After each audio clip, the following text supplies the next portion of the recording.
Hola chicos de noveno, ¿cómo están? Estamos escuchando UK The Machine Song, eh, una canción inglesa del frente inglés en la Segunda Guerra Mundial. Pero pues ese es el tema que no vamos a trabajar hoy. Hoy vamos a trabajar algo totalmente diferente y vamos a aprender una serie de elementos. Primero, vamos a aprender cómo podemos ver o cómo podemos entender el libro de Eric Hobsbawm, el de la historia del siglo XX. Dos, les voy a explicar muy por encima el tema que vamos a trabajar el miércoles sobre la Revolución de Octubre, que termina siendo en noviembre. Y aparte de eso, para finalizar este video, que va a ser muy corto y lo que vamos a trabajar va a ser muy corto, vamos a ver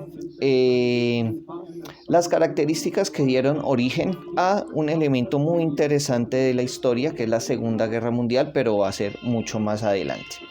Imagínense ustedes entonces que yo no sé, me han enviado muchísimos correos diciéndome, profe, lo que pasa es que yo no entiendo el libro de Hobsbawm, no entiendo el libro de Eric Hobsbawm. Y yo, pero es un libro muy claro, es un libro muy interesante de leer. Yo digo, pero ¿qué tienen mis chicos de noveno? ¿Por qué no entienden el libro?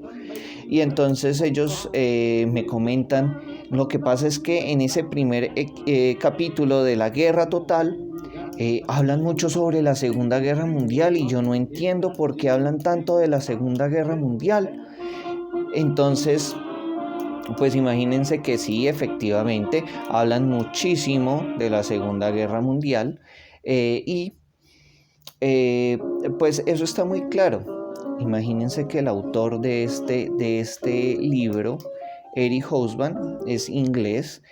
El tipo debe empezar a explicarme absolutamente todo con el evento más importante, ¿sí? Y el evento más importante del siglo XX fue la Segunda Guerra Mundial, ¿sí? Mucho más en la Guerra Mundial, en la Segunda Guerra Mundial, se utilizaron las bombas de hidrógeno. En la Segunda Guerra Mundial hubo una guerra donde participó absolutamente todo el mundo, en fin. Pero yo, ¿cómo hago para entender a este señor Eric Hobsbawm si todavía no lo entiendo, no lo puedo captar? En este momento estamos, abriendo comillas, estamos escuchando la banda sonora de la película Casablanca. Es una canción bastante interesante. As Time Goes By. As Time Goes By. Y entonces imagínense ustedes que Eric Hobsbawm se puede entender de la siguiente manera. Cuando él me va a narrar en su primer episodio, en su primera parte, la era de las catástrofes, entonces imagínense que ¿qué va a ser la era de las catástrofes? Pues claro, va a ser Primera Guerra Mundial, Revolución Rusa, Segunda Guerra Mundial, la crisis del 29, me va a narrar pedazo de la Guerra Fría, todos estos elementos malvados o todos estos elementos conflictivos que hicieron que el mundo sufriera de una manera impresionante. Y en la primera parte, o en el primer capítulo donde me habla de la guerra total, lo que me va a decir el señor Eric Hobsbawm es, bueno, exacto, hay una guerra total, se están enfrentando los aliados, se están enfrentando no solamente los aliados, sino se están enfrentando la Triple Alianza, ¿sí? Contra la Triple Entente, se están enfrentando las colonias contra las repúblicas que quieren ser independientes. Pero Eric Hobsbawm en su primer capítulo me va a decir una cosa y un chisme muy interesante. ¿Cuál es? Pues imagínense que Eric Hobsbawm me va a decir, el mundo ya cambió, el mundo ya no es el mismo de antes, el mundo es algo nuevo, ¿sí? Y bueno, y como Eric Hobsbawm me va a decir, listo, el mundo ya cambió, el mundo ya no es el mismo de antes, ahora hay algo nuevo, les voy a explicar. Imagínense que hay una diferencia entre el colonialismo y las repúblicas independientes. Entonces, lo que se conocen como potencias mundiales hoy en día. Imagínense que el colonialismo está dedicado al mismo modelo que tenía Roma. ¿Cuál era el modelo que tenía Roma? Pues imagínense que Roma se dedicaba a pelear, ¿sí? Y a ganar muchísimos territorios y gane territorios y gane territorios. Y eso no es muy bueno. ¿Por qué? Porque es que imagínense que van a quedar unos países grandísimos. Y como van a quedar esos países grandísimos, van a tener muchos problemas de abastecimiento, van a tener problemas administrativos, van a tener problemas que se quieren independizar. Tanto así que después de, en la Guerra Fría empieza a haber una serie de independencias en todos los países africanos brutal. Bueno, imagínense ustedes que entonces eso no es muy chévere. ¿Por qué? ¿Qué le pasó a Roma? Imagínense que Roma, el Imperio Romano de Occidente, cae por el hecho de la barbarización del ejército. ¿Y qué es la barbarización del ejército? Que pues ya Roma no podía producir tantos soldados para controlar todo su territorio, que era gigantesco, llegaba casi hasta casi hasta Francia, más arriba de Francia, más o menos intentaba llegar hasta Alemania. Conquistó también Roma, pedazo de Inglaterra, de los anglos.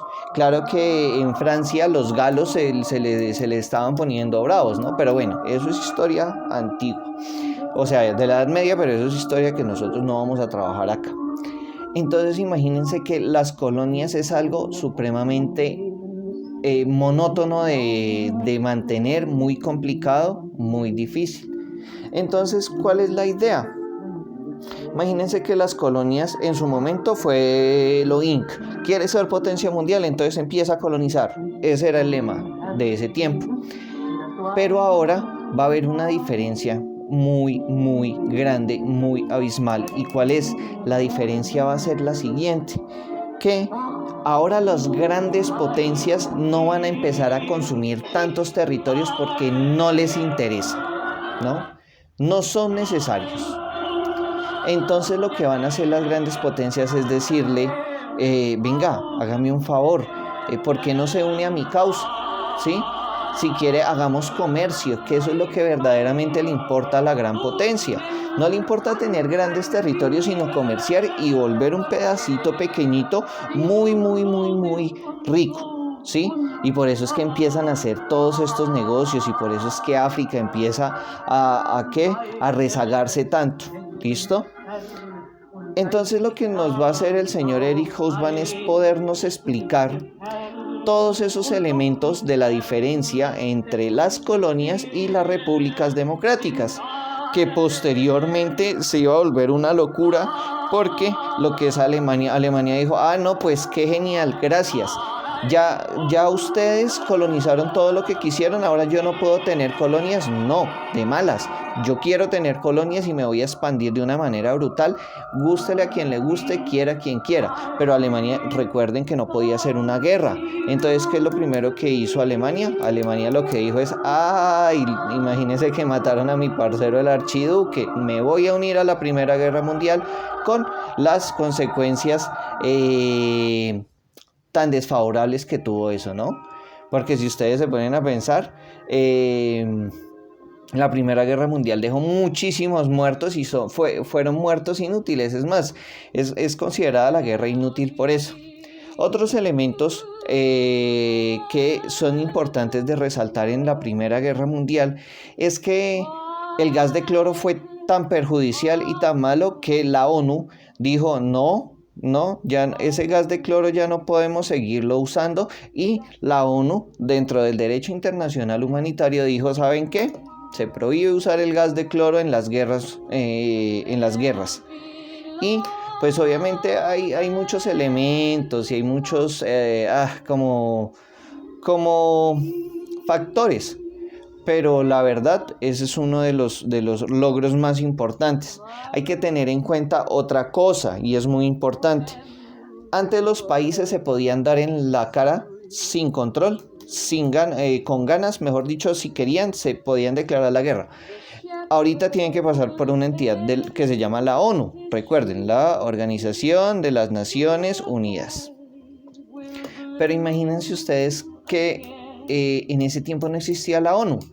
existía una cosa que es el papá de la ONU, que se llama la Liga de las Naciones, pero la Liga de las Naciones, la verdad, no tenía mucho poder, ¿sí?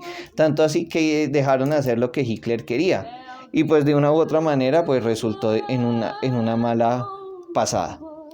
Ahora, vamos a hablar de la Revolución Rusa, pero por encimita. Todavía no les voy a dar factores, quiero que pues entiendan. Entonces, el libro de Eric Hobsbawm se entiende de esa manera. Se entiende en varias partes, que está dividido, y la época de las catástrofes me va a permitir en su primer capítulo poder visualizar la diferencia entre lo que se llamaron las nuevas democracias, las nuevas potencias democráticas, y lo que se va a llamar las colonias antiguas que terminaron perdiendo. Si no, en estos momentos seríamos una colonia, ¿no? Revolución Rusa, ¿sí? Pero entonces si vamos a estudiar por encimita la Revolución Rusa, tenemos que ponernos como a tono con la Revolución Rusa.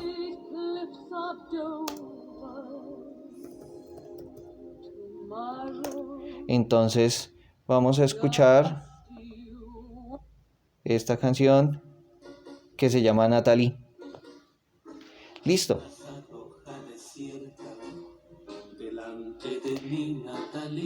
Entonces imagínense ustedes que la Revolución Rusa hay que poderla entender desde dónde. Desde el conflicto bolchevique, desde el conflicto del Partido Comunista, desde la modificación de varios elementos, ¿sí? Pero eso lo vamos a trabajar en nuestro próximo video y en nuestra próxima sesión. Lo que sí quiero que entiendan en estos momentos, y es una tarea de participación muy importante, y es, imagínense ustedes que los rusos tienen completamente diferenciado nuestro calendario. Es decir, los rusos tienen un calendario y nosotros, los latinoamericanos, tenemos otro completamente diferente que se llama gregoriano. ¿Listo? Entonces entiendan primero eso. Si nosotros entendemos eso, ya podemos entender un poquito más la Revolución de Octubre. Características sobre Rusia. Rusia es un país que solamente tiene verano de alrededor de 2 meses, un mes y medio. Es un país supremamente frío, es un país supremamente orgulloso, es el país más grande de Europa y es el país más grande del planeta. Uno de los más poderosos en la actualidad, es una de las economías más fuertes del planeta. Se basa principalmente en la exportación de petróleo que sale de Siberia.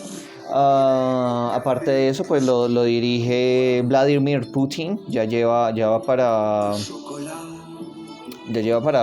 15 años, 20 años de presidente. Tuvo varios. El primer presidente o el primer camarada presidente fue el señor Lenin. Posterior a eso vamos a tener a Stalin. Y así sucesivamente. Stalin va a ser uno de los más representativos, aunque no lo quieran mucho, pero Stalin fue el que ganó la Segunda Guerra Mundial, ¿sí? ¿Qué más les cuento sobre Rusia? En Rusia mueren todos los grandes imperios. En Rusia murió el Imperio Romano. En Rusia murió el Imperio de Napoleón. Y en Rusia murió el imperio del Tercer Reich, constituido por Adolfo Hitler.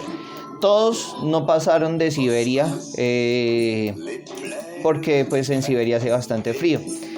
Y hay que entender que su modo de gobierno antes de la revolución de octubre, que sería en noviembre para ellos, esa revolución de octubre me va a dar un modo de gobierno monárquico, pero después va a generarse una democracia, pero es una democracia comunista con base en los planteamientos del señor Marx. ¿Claros hasta ahí? Listo. Y ahora, como tercer ítem, yo les tengo lo que debemos intentar ver, y es Resulta que lo que vamos a trabajar, esto de la Revolución Rusa, lo vamos a ampliar muchísimo más, sus causas, sus consecuencias, qué pasó.